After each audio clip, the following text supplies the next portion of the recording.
So I'm here with Jessie Joni. Nice to meet you, Jessie. Hi. Whereabouts are you from originally? I was born and raised in Edmonton, Alberta, until the age of 13. Then I went to Cold Lake, Alberta, and then I moved to Ontario, starting Ontario, and I lived there for 14 years. Okay, so how was it growing up in Edmonton? I was with my parents until I was 8, 9. She gave us up. She was a single mother, 6 kids. We were put in a group home, but they wanted me to be a kid because I took the mother role. That they separated me. They kept my 2 brothers together, my 3 sisters together, and I was in my own home. At that point, I missed my babies, and I became mute. My sister, she was 2. Her first memories, she always thought was mom, but they were of me and her, because I was always left with them. I didn't know how to read and write until I was 10. A year in foster care, torture, every day after school, learning how to read, because I never went to school. How was it moving to Cold Lake? What was happening? My mom had got us back prior, and I think they set her up to fail. After 5 years in foster care, they gave the 3 oldest back to her, and we were in a 2-bedroom apartment in Clairview, and she had a 2-year-old and was pregnant, and it fell apart fast because we were teenagers, and we had lots of anger. You know, kids don't know how to express themselves. And we didn't understand why we weren't with her for 5 years. And then when she got us back, it fell apart. I ran away to my dad. So I went to Cold Lake. It was good for 8 months, but then he hung himself.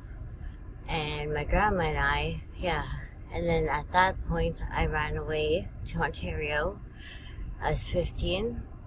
It was a month before my 15th birthday that my dad committed suicide. So at 15, my school had a field trip, and we came to Edmonton, and I think we were seeing the Nutcracker or something, and during that field trip I went on a Greyhound and left and didn't come back for 14 years. Can you describe that, what that was like, traveling all the way to Ontario? My mom was there for the first bit, but then she left. So at a young age I was like doing what people do now, like, stripping wire. I was doing that at 16 to survive, right? I got into drugs at a really young age. At 15, I'm surprised I'm not more messed up. And I went into the hard drugs. There I was Jessie, and I wasn't, the poor girl that lost her dad, or I wasn't the, no one pitied me. I got to be me. And I didn't get sober until I was 22. But I was doing crystal meth at 15. Started Oxy's 80s. I was a full addict by 17. But at 22, I changed my life around for my son. I got pregnant. I was sober for 5 years, and then my sister committed suicide. And I relapsed for a bit. And then I got sober again. I had my son for 10 years. But right before COVID hit, he went back to his dad and never came back to me. Windsor, Ontario. They felt COVID different. It was different there for them. They actually locked down. And and once he left, I had a plan. I was getting out of an abusive relationship. And I thought being with his dad was the best. If he couldn't be with me, he should be with his father. And I had a plan. I was going to go to camp, work in camp. I was going to, 6 months. I was going to do this and that. And by the time he came home to me in the summer, I'd be ready for him. Then the world went mad. And as the months went on, all of a sudden, 3 months went by, and I'd look around my apartment, and my fridge stunk, and my friggin' garbage was piled up, and because every time I go home, I would just sit there, and it would just sit there, and it was like he died, but he didn't.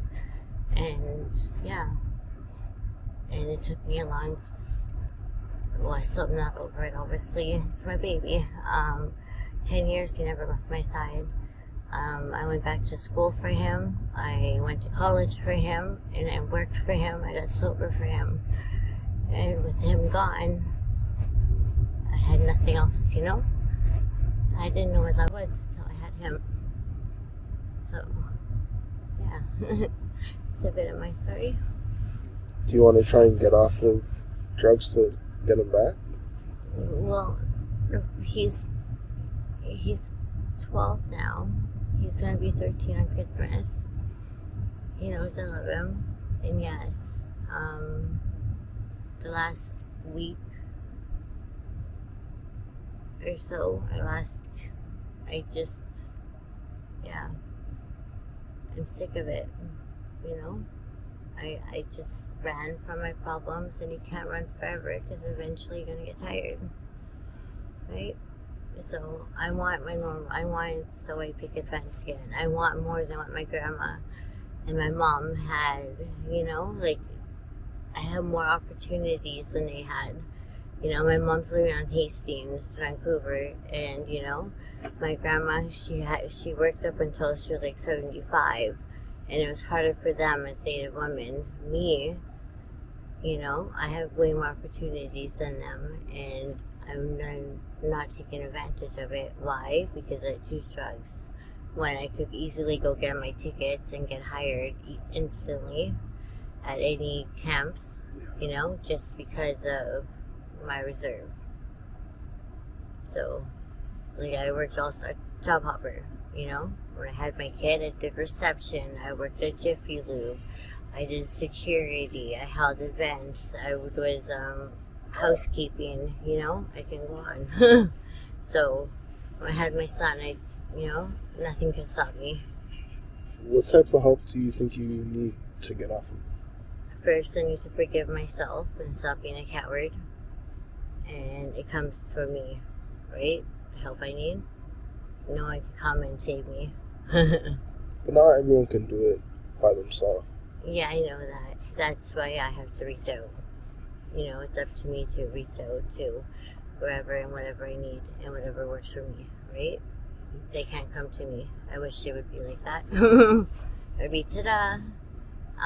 But I had quit for my son because I was pregnant and I didn't want to be like my mother, you know?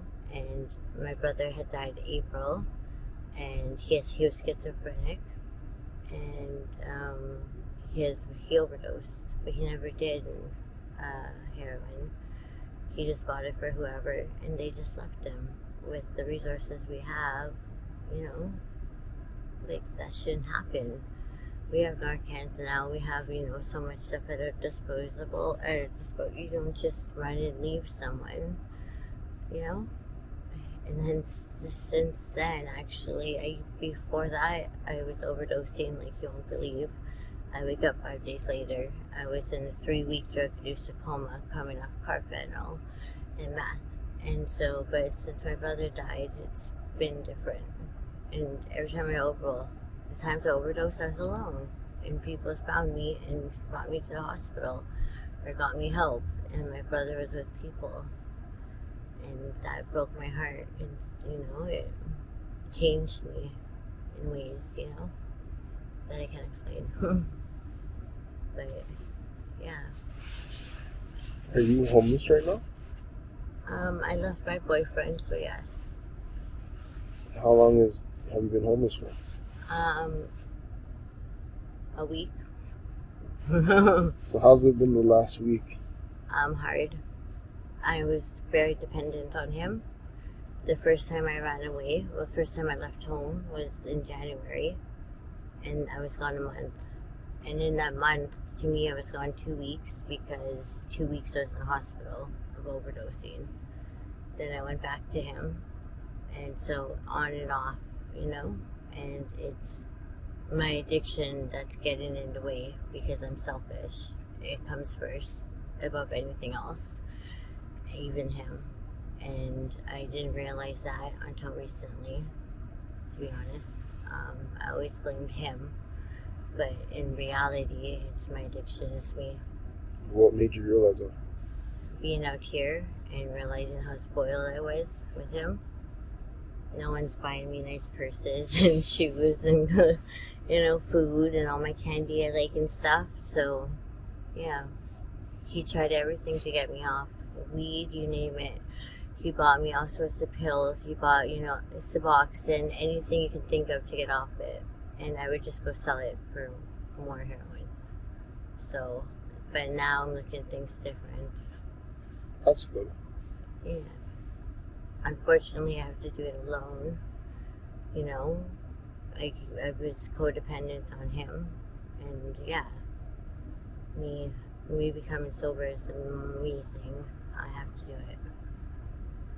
And what are some of the craziest things you've seen in the last week of being homeless?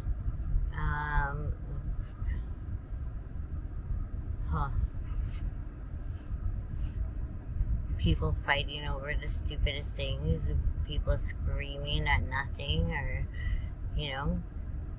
having, screaming about all sorts of crazy things, fights just breaking out over nothing, people getting mad over their little baggages they carry around, the hoarding, because I understand having nothing, so they just collect. But why collect when you have no home to bring it to? So they just lug all these things around, I'm a 2-bag minimum, if that, and it has just what I need, and that's all. So I'm not lugging a cart or a wagon, What do you think can be done to help homeless people? I'm unsure because I don't even know how to help myself right now. So I wish I had more answers or more, but I can't even help me. So how can I help anyone else? Thank you very much for your time. I appreciate it. You're welcome.